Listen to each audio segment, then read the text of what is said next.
Picture this.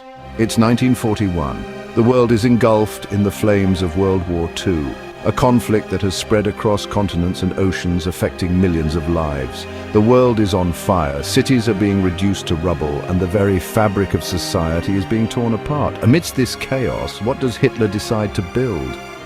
A gun. But not just any gun. This was no ordinary weapon. It was a colossal piece of artillery, a behemoth designed to instill fear and demonstrate power. This thing was the size of a block of flats. Imagine a building on tracks capable of firing shells the size of small cars. It was called Heavy Gustav, and it was absolutely ridiculous. A marvel of engineering, yet a symbol of the absurdity of war. Now, I love a bit of engineering as much as the next bloke, especially when it involves internal combustion and going really fast. The thrill of innovation, the roar of an engine, it's exhilarating. But even I have to admit this was taking things a bit far. The sheer scale of this project was mind-boggling. Seriously, a gun that big, it was almost beyond comprehension. The logistics alone were a nightmare. You could barely call it practical. Moving it required an entire railway line, and setting it up took days. It's like trying to use a sledgehammer to crack a nut. Overkill in the most literal sense. Or fitting a Ferrari engine into a Reliant Robin. Completely unnecessary. The mismatch was almost comical, and yet there it was, a testament to German engineering and, let's be honest, a fair bit of overcompensation. It was as if they were trying to prove something to the world. This, my friends, is the story of Heavy Gustav, the biggest gun the world has ever seen. A weapon so massive it defied logic and practicality.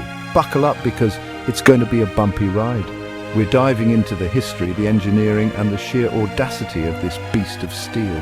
Get ready to be amazed, and perhaps a little bewildered by the lengths humanity will go to in the name of war.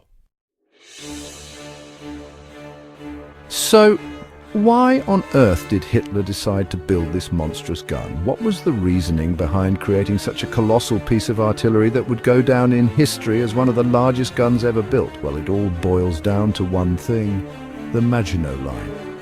This was a formidable line of defense that the French had constructed after the devastation of World War I. The Maginot Line was an extensive network of fortifications, bunkers, and obstacles designed to prevent any German invasion. It stretched along the French-German border and was considered a marvel of military engineering at the time. The French believed it was impenetrable, impregnable. They were confident that this line of defense would hold back any German advance. It was essentially a concrete wall, bristling with artillery and machine guns, designed to keep the Germans out. The French had invested heavily in this line, both financially and psychologically, and it probably was, against normal weapons at least.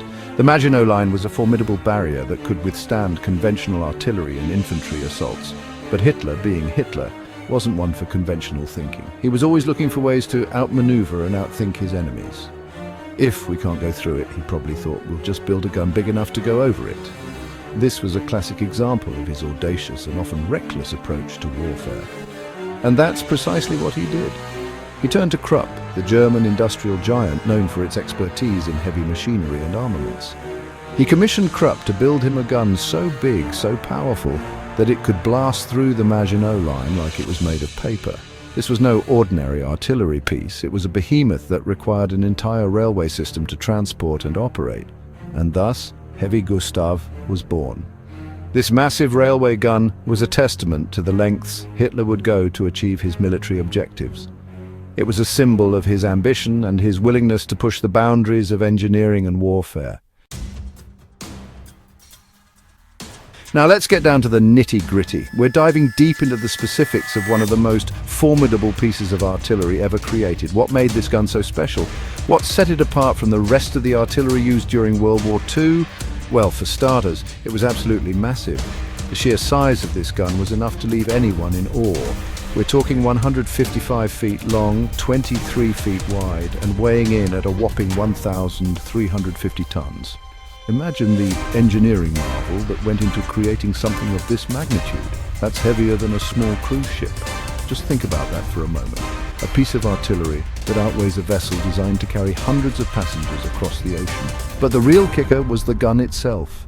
The barrel of the Heavy Gustav was a marvel of military engineering. This thing was a caliber 80 cm Behemoth. That's over 31 inches. To put that into perspective, it's like comparing a garden hose to a fire hose. To put that into perspective, your average tank gun is about 120mm, which is less than 5 inches. The difference is staggering, and it highlights just how unique the Heavy Gustav was. This thing could fire a shell the size of a small car over 28 miles. Imagine the destructive power and the range it had. It was designed to obliterate fortifications and targets that were previously thought to be untouchable. The logistics of operating this beast were mind-boggling. It wasn't just about firing the gun, it was about the entire process of getting it ready for action. It needed a crew of over 500 men just to assemble and fire the thing. Each member of the crew had a specific role, and coordination was key to ensuring everything went smoothly. It took over 2 weeks to set up and had to be transported on a specially designed railway track. The logistics of moving such a massive piece of artillery were a feat in themselves, requiring meticulous planning and execution. Maintenance was another critical aspect. Keeping the Heavy Gustav operational required constant attention and care. The crew had to ensure that every part was in perfect working order, ready to deliver its devastating firepower at a moment's notice. The impact of its shells was nothing short of catastrophic. Fortifications that were once considered impregnable crumbled under the might of the Heavy Gustav. It was a game-changer in the realm of artillery. Strategically, the Heavy Gustav was a symbol of power and technological advancement. It represented the pinnacle of artillery design and served as a testament to the lengths nations would go to gain an advantage in warfare. Despite its impressive capabilities, the Heavy Gustav was eventually decommissioned. Its legacy, however, lives on as a remarkable example of military engineering and the relentless pursuit of technological superiority during one of the most tumultuous times in history. So Hitler had his supergun. Now what? Well, the plan was to use it against the Maginot Line, right? To smash through those French defenses and pave the way for a glorious German invasion. There was just one tiny problem. By the time Gustav was ready for action in 1940, the Germans had already bypassed the Maginot Line entirely. They just went around it through Belgium. Talk about awkward timing. So there it was, this colossal gun, the product of years of engineering and millions of Reichsmarks, and it was practically useless. It was like buying a Ferrari and then realizing you live in the middle of the Sahara Desert. Section 5. The Siege of Sevastopol, Gustav's only taste of battle. But wait, there's more. Gustav's story doesn't end there. Despite its inauspicious start, the Germans did eventually find a use for their oversized artillery piece. In 1942, they shipped it off to Crimea to help with the siege of Sevastopol. Now, Sevastopol was a heavily fortified port city, and the Germans were having a tough time cracking it. Enter Heavy Gustav. Finally, the gun had a chance to prove its worth. Over several days, Gustav rained down massive shells on the city, obliterating fortifications and causing widespread destruction.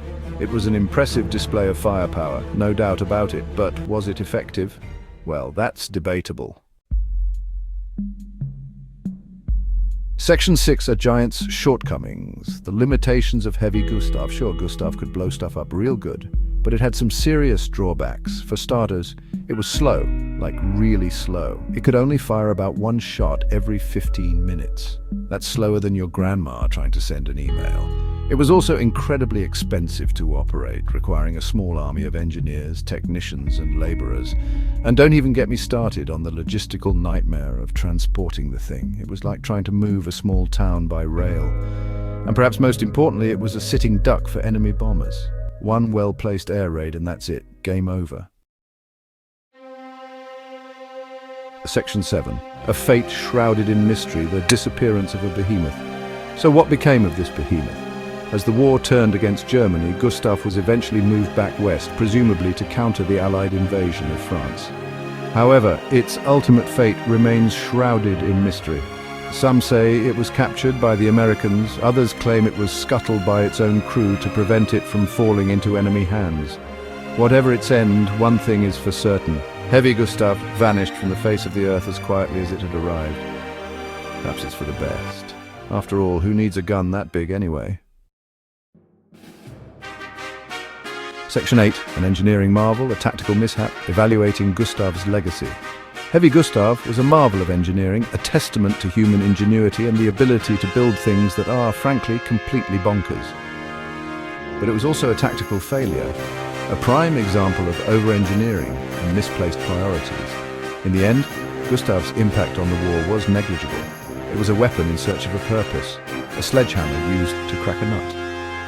Its true legacy lies not in its destructive power, but in the lessons it teaches us about the dangers of technological hubris and the importance of practicality in warfare. Section 9. Conclusion.